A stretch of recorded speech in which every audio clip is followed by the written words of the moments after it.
Hi, everybody. Welcome to Dare to be Catholic. I'm here with Father Brian Horgan. Hello, Father Horgan. Hello, welcome. Thank you for having me here in your home. And thank you for the delicious coffee. I hope, Notice the mug. I hope you like the mug. I I have, do. I have a matching one here actually, Faith, Cheers. and I have a hope. I know. Today is about hope, right? Well, yes, the theme of this weekend's liturgy is hope. The first Sunday of Advent.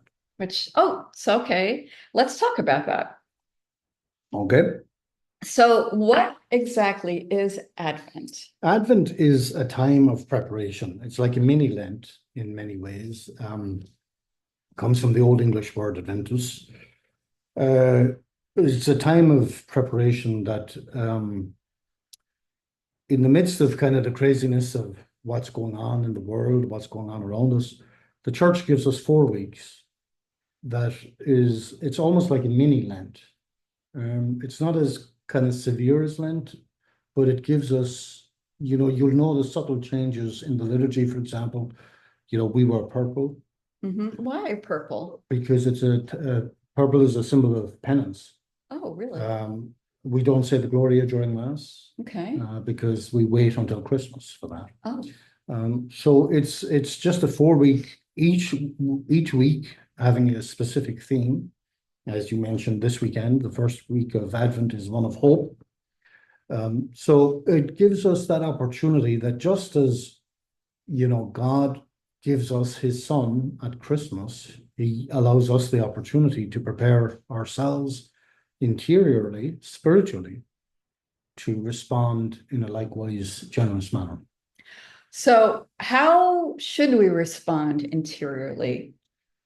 How do I we think prepare? the in Advent, I think especially Mhm. reconciliation or confession is very, very important. It may not be easy for a lot of people, I know that, Mhm. but it's very, very important because it keeps us real, it makes us kind of touch our inadequacies or our fragility in many ways.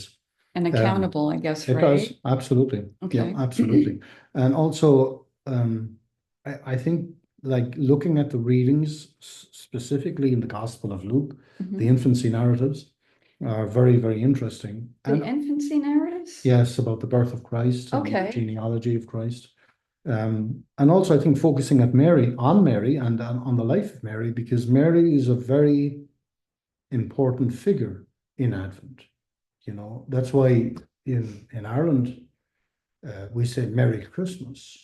We don't say Happy Christmas. It's Oh, Merry Christmas. really? So Mary, not even Mary? Merry It Christmas? would be Merry. But I Right. think the whole symbolism of saying Merry Christmas, because if it wasn't for Mary and her pivotal role Mhm. in Advent, her anticipation, her preparation, and the hope that she had, um, we wouldn't have Christmas. So it's really about Mary preparing for the birth of Christ. Is that what Advent No, is? no, I think Advent is about us preparing Us ourselves, preparing. but Okay. looking at Mary as a model because in many ways she was the first Christian. Hmm. I mean, she brought Christ into the world, and for us who profess faith in Jesus Christ, we too must bring Christ into the world. We must be like Mary, Okay. By either bringing by Christ. word, by example, um, however we do it.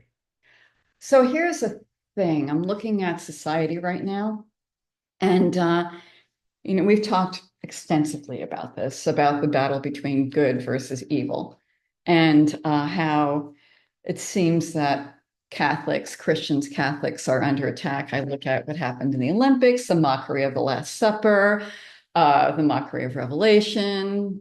And then I look at music, what's going on there with Sam Smith dressed as a devil at one of the award shows.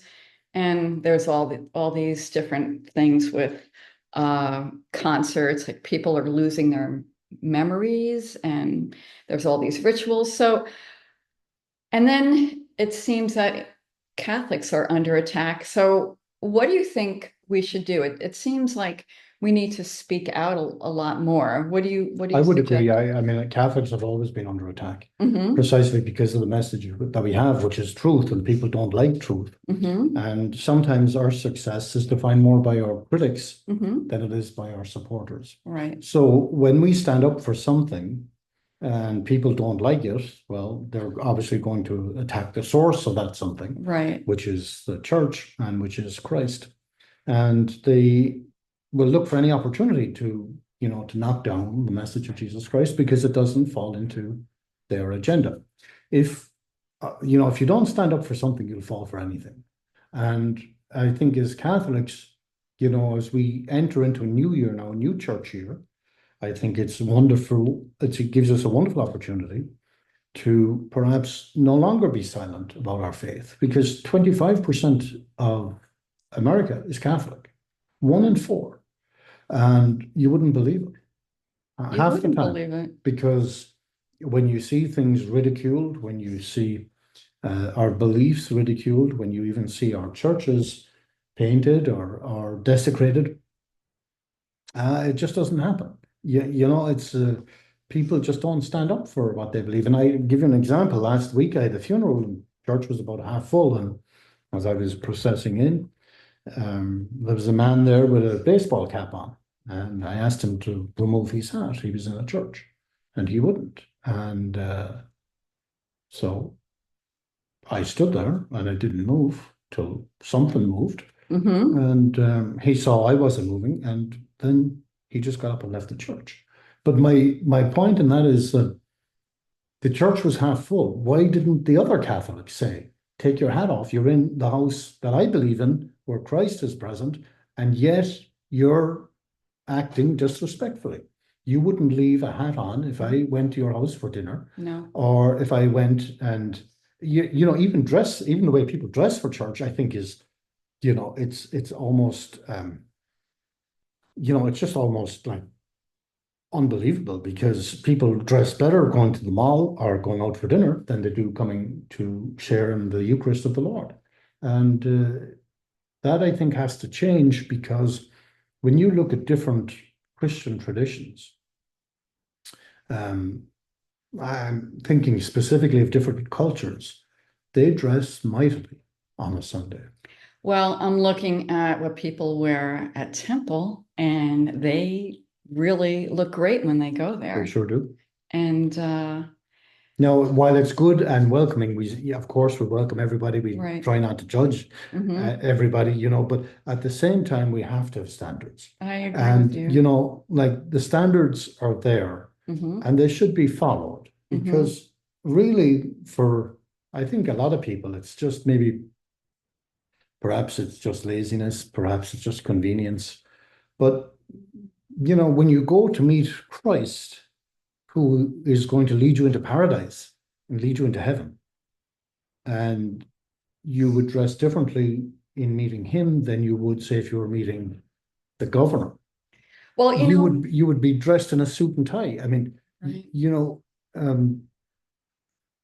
if people had the real solid belief that what they were experiencing at Mass was a foretaste of what they would experience in heaven, I don't believe any one of them would walk to their pew. I think they would enter their church on their knees, because it is that important. And people, for some reason, maybe it's because of historical reasons, maybe it's because a lot of our people really don't understand their faith, or they're afraid of offending people, or the whole lot. But we have to be able to stand up and say, I don't accept this. You may accept this, that's fine, Mhm. but I don't accept this. I agree with you. I'm not going to accept it. Well, first of all, I just wanted to say that one of the things I like about you is, like most about you, is that you always stand up. You never back down, never. You have a lot of courage. Even when you're celebrating Mass, you say exactly what you think, and you stand up for Christ, the Blessed Mother, and God. And you never back down. I've never once seen you back down ever. So thank you for that. It's not my message. But you're a conduit, though. Well, you, I mean, I've been ordained to proclaim the message, right, and I've made a commitment right. not to waver from the truth. Certainly, it's enveloped in kindness, I think, and compassion. But at the same time, I reach a point when I say, no, that's just not going to work. The other thing is too, when you are going to church and getting dressed from mass, it's when people greet the king, the Queen of England, who, whatever you think about her, I don't think much. But anyway, that's a whole other discussion. She's dead. Well, I know. Okay. Anyway, there's The a whole king, story yeah. about it. Anyway, but the King of Kings Yeah. is Jesus. So you're going to church and you're going to meet, that's the house of royalty. So you should, I believe, dress accordingly. Mhm. That's just me. Well, I firmly believe that, and you should prepare yourself because Mhm. if you don't prepare yourself adequately, you cannot receive the grace adequately. Mhm. And I had a woman not so long ago, and she asked me a question. It was something to do about a marriage or something.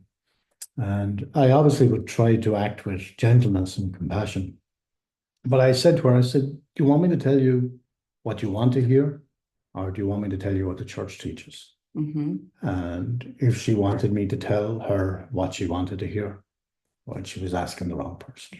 Well, like what did she want to hear and what was the message? If I remember correctly, I think it had something to do with a justification of, she might have been married, like I think, or she may have been married and having an affair or something like that. Oh, That she wasn't faithful to her vows. oh. And she almost wanted me to kind of give her, a blessing as to, well, that's okay, don't worry, but not with me. No. Mhm. Well, Because if we have to be prepared to fight for what we believe in. Because if our faith is not worth fighting for, it's certainly not worth believing in. Because the best things in life are worth fighting for. so fighting for our faith means what exactly? I think being aware of what the church teaches. Mm-hmm. I think also not being silent. Mm-hmm. And when we see a situation that requires a response, we're not afraid to give a response because fear is the work of the devil. You know what? You always say that we are messengers of Christ. Right. So Well, he has no arms but ours. He has no feet but ours. He has no voice but ours. So if we're not going to do it, who will? exactly. In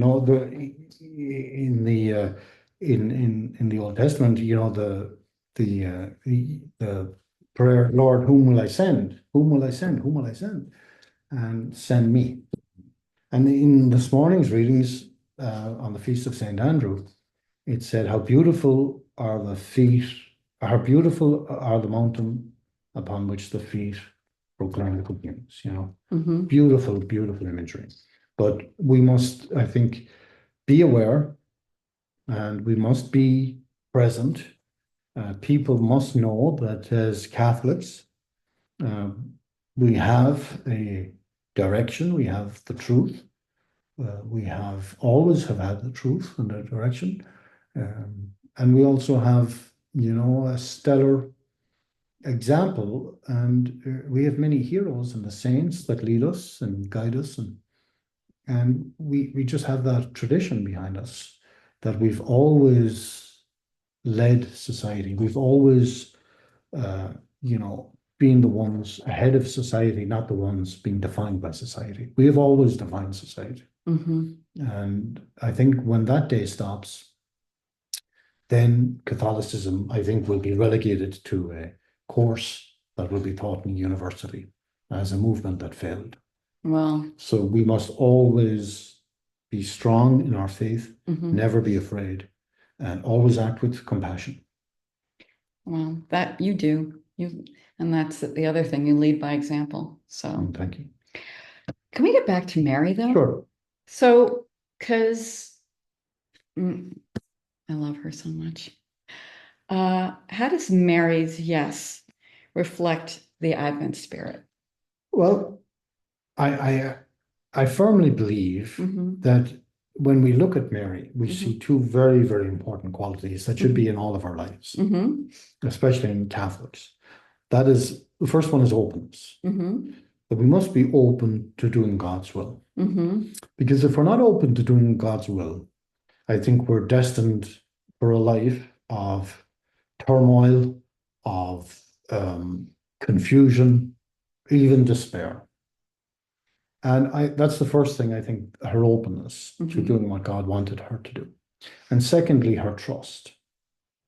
Because if you look at the great prayer, the Magnificat, which is in Luke, beginning of Luke's gospel, she said, the Almighty has done great things for me, and holy is his name. And her trust is just so evident. And she was with Christ at every key moment of his life. She never left him. And as she brought Christ into the world, I think we too are called to say that yes, to do God's will, to open our hearts and to allow ourselves to be guided by God's Spirit during Advent. So I think about Mary a lot. And I think about when Gabriel came to her, the Annunciation, and what went on in her head. She's supposed to give birth, right? And she's not married. She becomes pregnant. She's about to marry Joseph, but back in those days, if you were unmarried and pregnant and they found out, you were stoned to death, right? So she risked her life. She risked ridicule. Here she is, this woman who is about to get married, but she's already pregnant, right?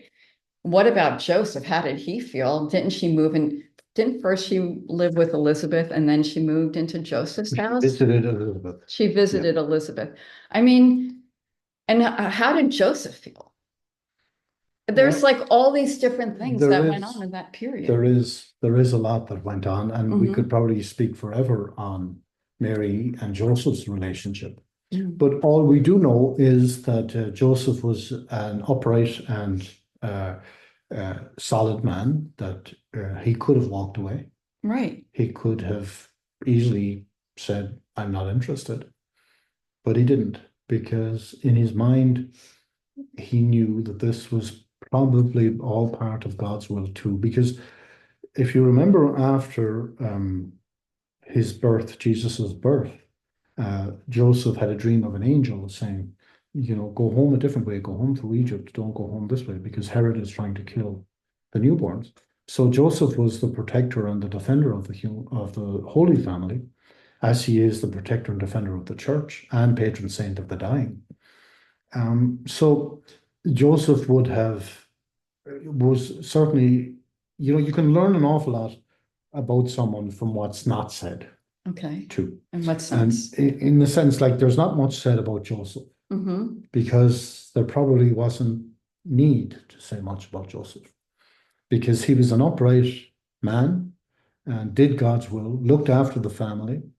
And then it's almost as if he kind of faded away, because we don't have any account of his death. We know that he was a carpenter and that he taught Jesus. He was with Jesus when Jesus went missing in the temple, when Jesus was young. But then after that, it's as if he kind of fades away. And that's the type of person that Joseph has always kind of been believed as, somebody in the background. Right. But like, he also was a strong patriarch too, because he was a son of David. So Jesus, from that from that lineage. But Joseph was a remarkable man and a hero, I think, for many men. They can look to, well, obviously to Christ as the Savior, but also to Joseph, because I think married men are protectors and defenders and promoters of the human family. And I think sometimes masculinity is almost kind of watered down in society, that, that femininity is kind of more stronger than masculinity. And I think we as men need to rediscover our masculinity and our masculine spirituality and live that out. And thankfully here at St. Lucy, we do that with our organization, our fraternity, our lives of service, our lives of spirituality, and our social activities too. But we have, I think there is that great need in the church now for a fraternity of men to develop and to grow stronger in their faith. You know what? I agree with you 100%. I feel that the last 4 years there was an attack on men, and I feel like when you attack men, it's like I look at the Yankees. Okay, when the Yankees got A-Rod, the Boston Red Sox immediately attacked A-Rod because they were attacking their best player, right? So I think if you attack men, it's an attack because men are the strength, the physical strength and of the male and female dynamic, right? So you're attack on men is an attack on the team. It's like you're taking down the man, and then it's an attack on women too, and it's an attack on humanity. So I really think to uh, to stand up for men and men standing up for men, I think it's really important because Well, it's I would agree standing up. because families are the bedrock of society. Exactly. And unfortunately, Hmm. in this country and in many others, Hmm. family has been redefined. Yeah. Um, Again, we could talk We could on have a that. whole episode on I this certainly one. don't want to open a can of worms, but while families are different and the traditional family is different compared to 50 years ago, Mhm. a response should not be different. That it does, despite what society says of um, what a family is now. Mhm. We believe a family is modeled on the Holy Family of Joseph, Mary, and our child Jesus. Mhm. Okay, so let's again talk about Mary because it's all about Mary. And you said something to me earlier about Merry Christmas. Now tell me about that. Yes, in Ireland, it's rare that people say Happy Christmas. Mostly they would say Merry Christmas. My favorite And country, by the way. but Mary features very prominently because you've got two major feasts. You've got the Feast of the Immaculate Conception, Mhm. and also you've got the feast here in America of Our Lady of Guadalupe. So you've got two very strong Marian feasts. And also, um, I think when we look at Mary, it is just a wonderful model for us because of her trust and her hope. She brought Christ into the world, and that's a challenge for all of us. A priest does it through the Eucharist. A priest also does it through his service and through his ministry. But it's not just up to the priest. Mhm. People can bring Christ into the world, and the world, if there's anything this world needs now, it's a lot more Christ and Christocentric principles, Christocentric truths, and Christocentric lives. So the thing that the cabal, the psychopaths that think they run the world, the opposition, what they're really afraid of is Christ.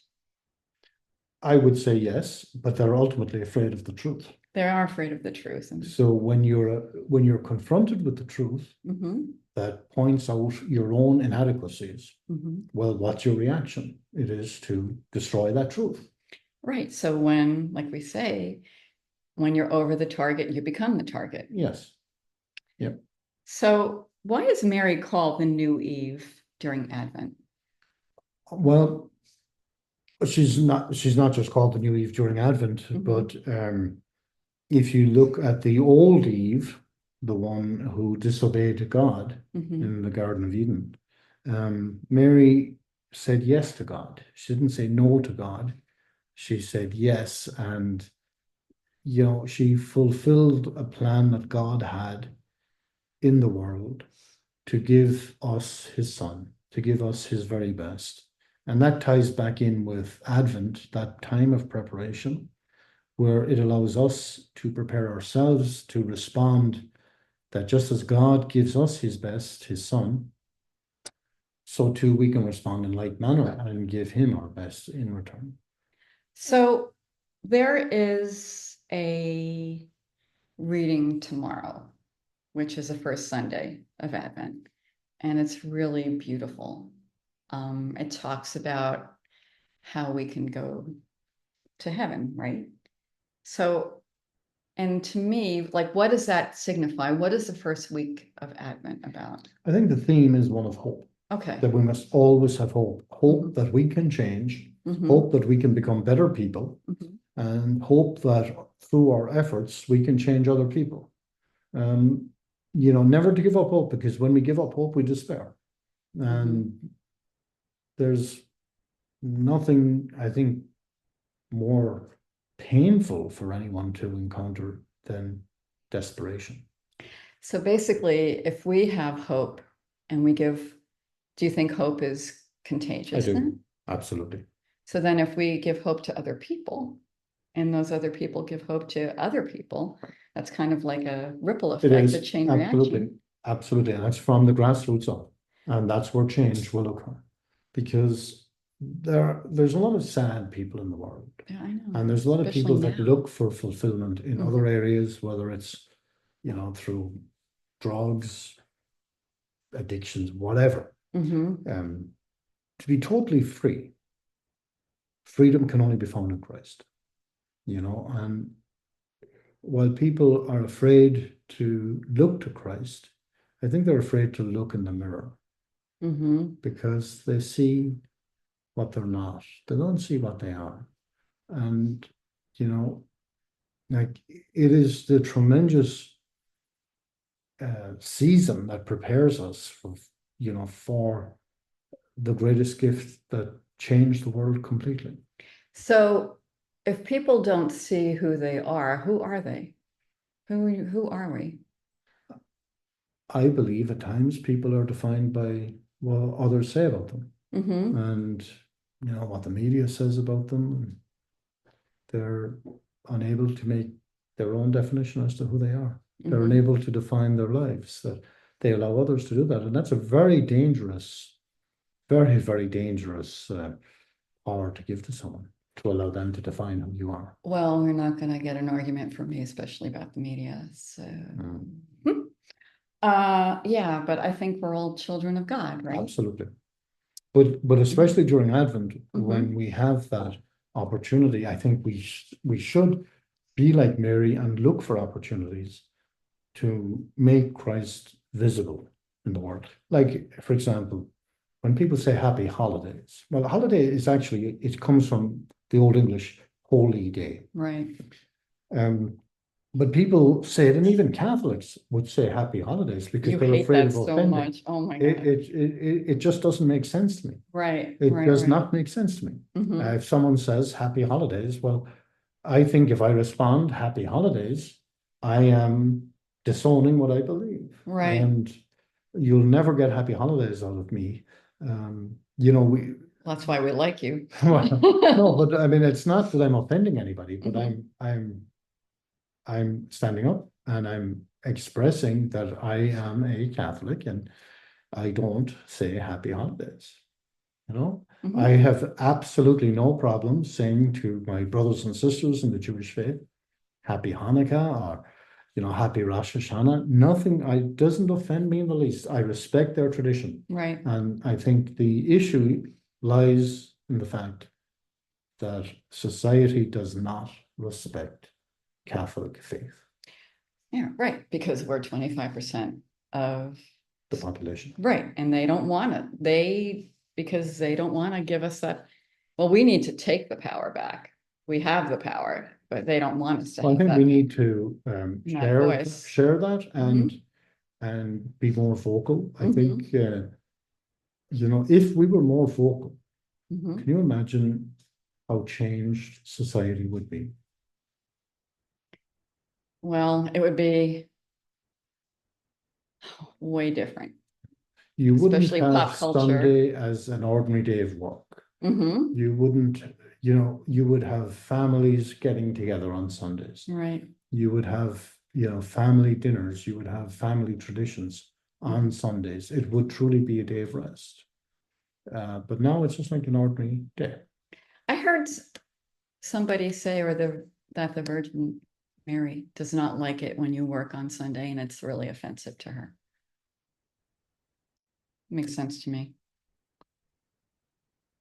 Well, it makes sense, but I'm not sure. Well, that's what's one of the things I read because I read everything anyway. I'm not sure if she said that exactly, but I would Or surprise me that if was she her did. sentiment. Yes, it wouldn't surprise me if it was, but she obeyed God, and I think the challenge for all of us Mhm.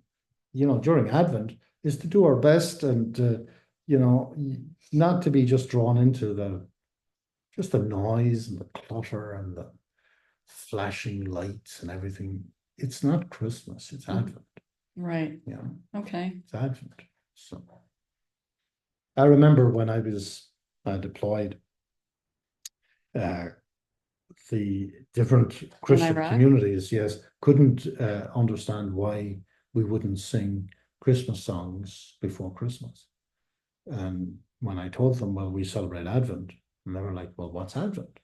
And they were singing like, Deste Fideles or Silent Night and all this stuff like at the end of November. And when it came to Christmas, the meaning was gone because there was nothing special about Christmas, just an ordinary day. But for us, we light the Advent candle. The church is different. We wear purple vestments. We don't say the Gloria. Gloria is not sung until Christmas. Um, Actually, I think it's sung during the Immaculate Conception because of the importance of that feast. But there's a whole subtle change in liturgy to prepare us for for us journeying to God, just as God journeys to us.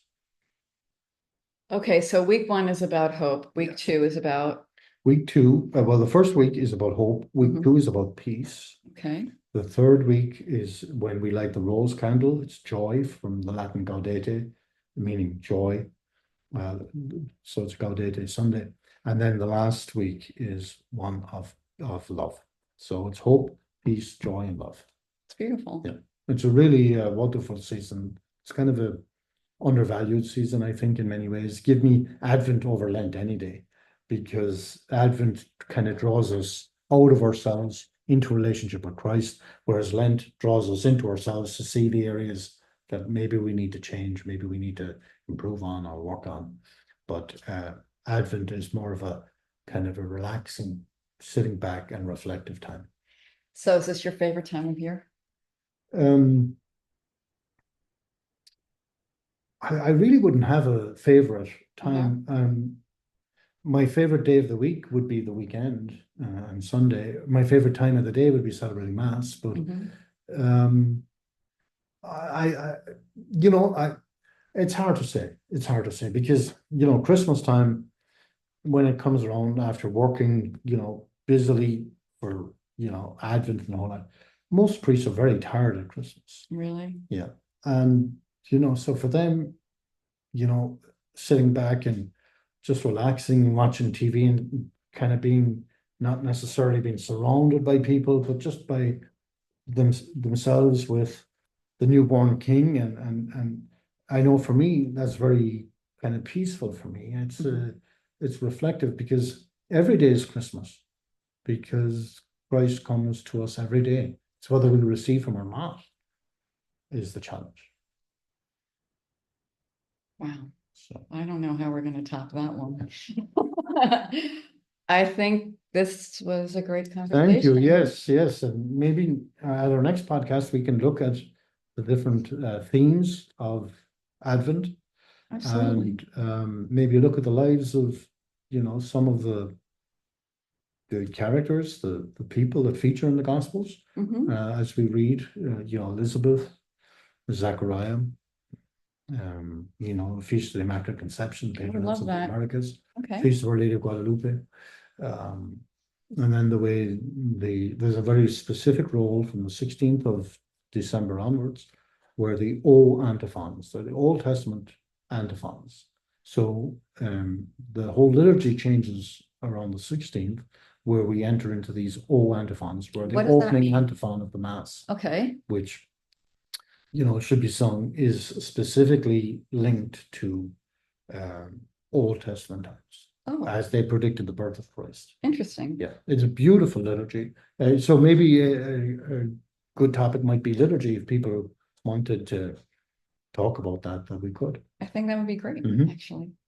It's wonderful. All right. Well, thank you, Father. Not at Horgan. all. Thank you. Thank you very much. All right, so that's another episode of Dare to be Catholic with the great Well, Father Horgan.